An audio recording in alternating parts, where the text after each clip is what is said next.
soy Luis Cámara y os doy la bienvenida a este nuevo videotutorial del curso PrestaShop, donde veremos parte de las opciones de parámetros avanzados. En el menú de parámetros avanzados ya vimos en su momento cómo gestionábamos la parte de copia de la base de datos para gestionar las copias de seguridad. Os dejo por aquí el enlace a este vídeo.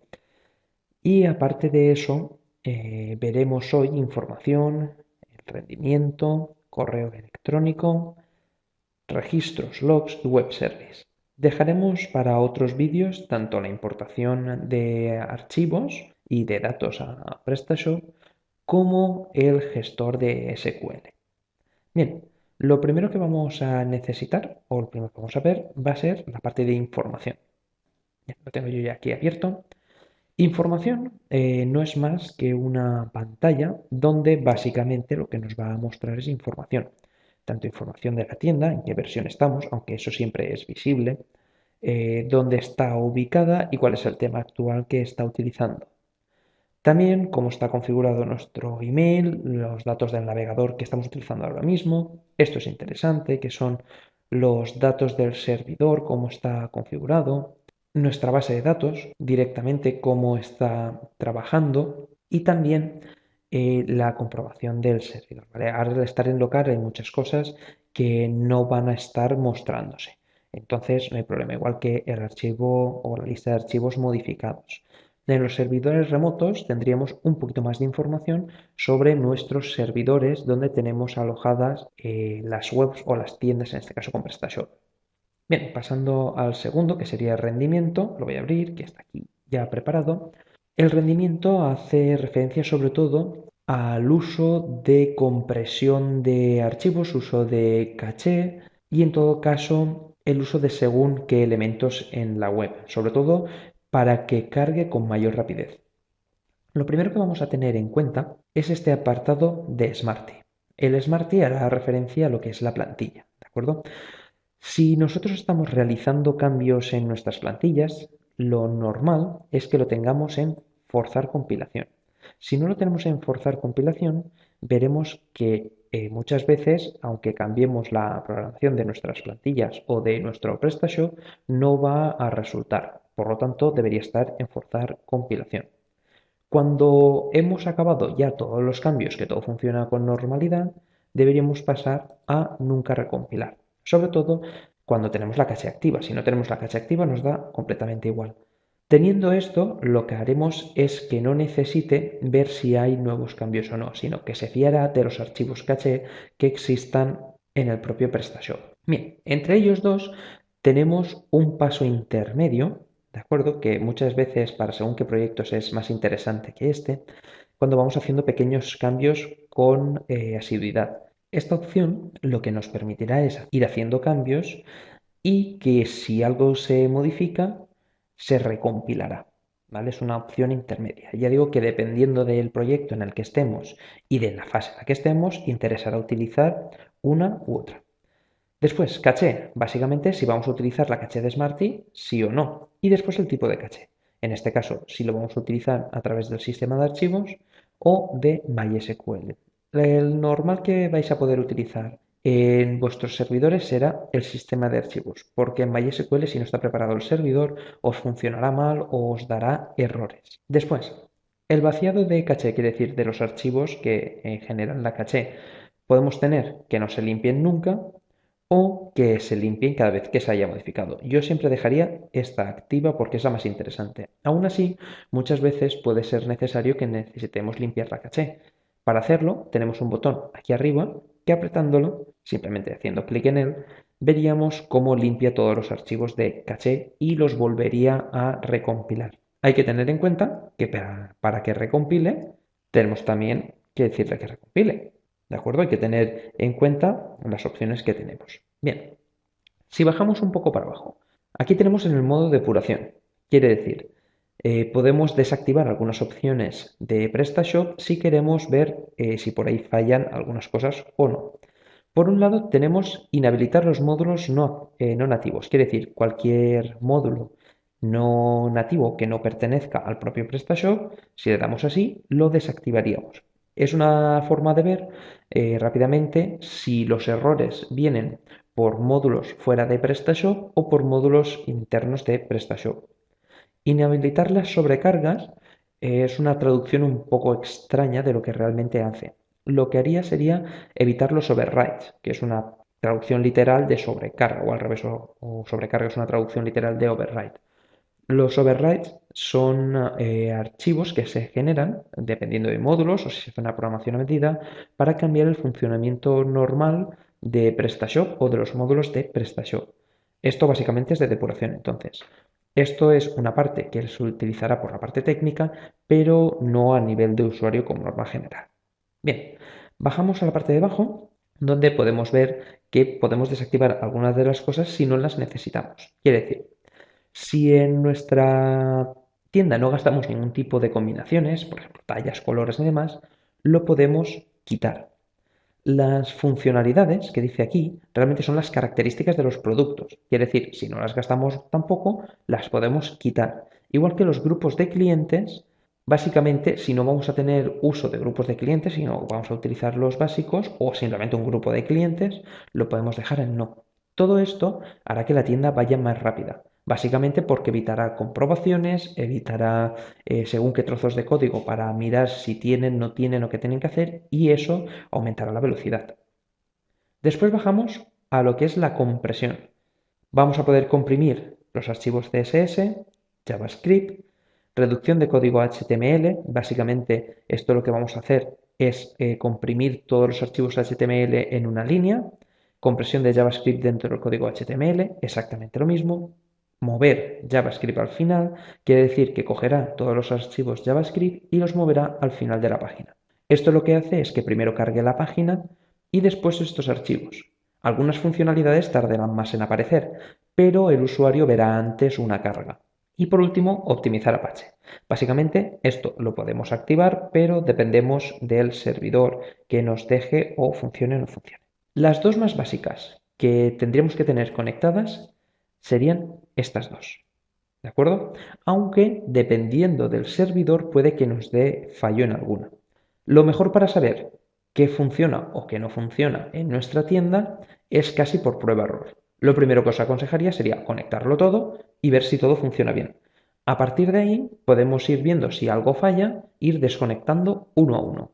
Cuando vemos cuál es el elemento que hace fallar nuestra tienda, podemos ver de intentar dejar solo ese desconectado. Si aún así continuara fallando, buscaríamos el siguiente que fallara y tener nuestra configuración óptima o lo mejor posible dentro de nuestro servidor. Por último, tendríamos los servidores multimedia, ¿vale? Básicamente, esto lo tendríamos que tener activo, si no, esto no tiene ningún sentido. Y aquí tendríamos que colocarle si tenemos algún servidor multimedia o subdominio, sobre todo para servir este tipo de caché. Como norma general, a los usuarios que de normal empiezan una tienda y suelen empezar con un multihosting, esto va a ser imposible de conectar. Esta parte de aquí abajo tiene dos algoritmos de cifrado de la caché. Este es el más normal, el que se suele tener más fácilmente. Este es otro. Básicamente, esta opción también nos la dirá el servidor. Tanto como esta de aquí abajo, normalmente no la tendremos disponible ni la podremos configurar a no ser que trabajemos como mínimo con un VPS. Si no tenemos un servidor VPS o un servidor dedicado, esto es posiblemente o nos lo impedirán hacerlo, o sea, no tendremos opción a configurarlo, o directamente si podemos, podremos tener problemas con la tienda, ya que los servidores son compartidos, no tienen la potencia suficiente y generarán problemas.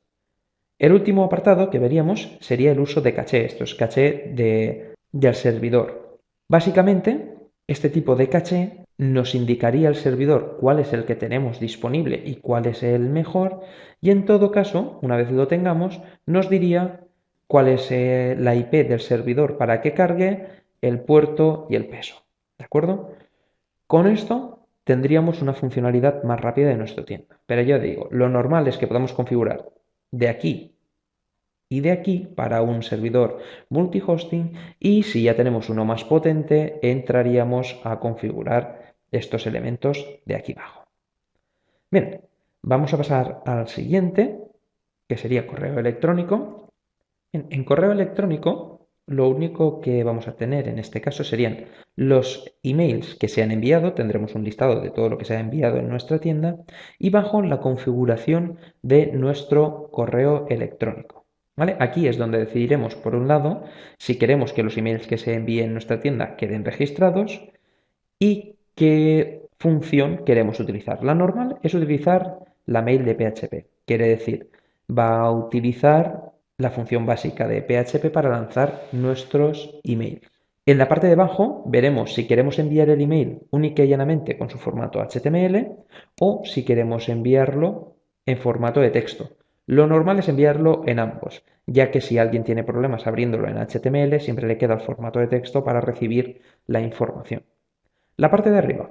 Lo normal, como decía, era la función PHP mail. Pero si esta nos está fallando, tendríamos que pasar a poner los propios parámetros SMTP de nuestro correo. Al hacer clic aquí, entraríamos a configurar este espacio. Dependiendo del dominio donde estemos o de nuestro servidor, nos daría unos datos para configurarlo. Necesitaríamos, lógicamente, el dominio para los emails, el servidor SMTP, perdón, el nombre de usuario, contraseña, si utiliza algún cifrado y el puerto. ¿De acuerdo? Con esto, guardando los datos, lo tendríamos correcto. Siempre que lo tuviéramos o que quisiéramos comprobar, aquí abajo podemos poner cualquier dirección de email y hacer una prueba de envío. Lo que hará es intentará enviar, según la función que nos hayan dicho, intentará enviar un email de pruebas a la dirección de correo que nosotros le pongamos. Bien, en la parte de email ya no tendríamos absolutamente nada más. Pasaríamos ahora directamente a los registros y logs. Básicamente, este apartado lo que nos va a dar es una información de lo que ocurre en nuestra tienda. Por un lado, vemos que tenemos unos grados de gravedad. El 1 sería una información, el 2 sería una advertencia, 3 un error y 4 un problema grave.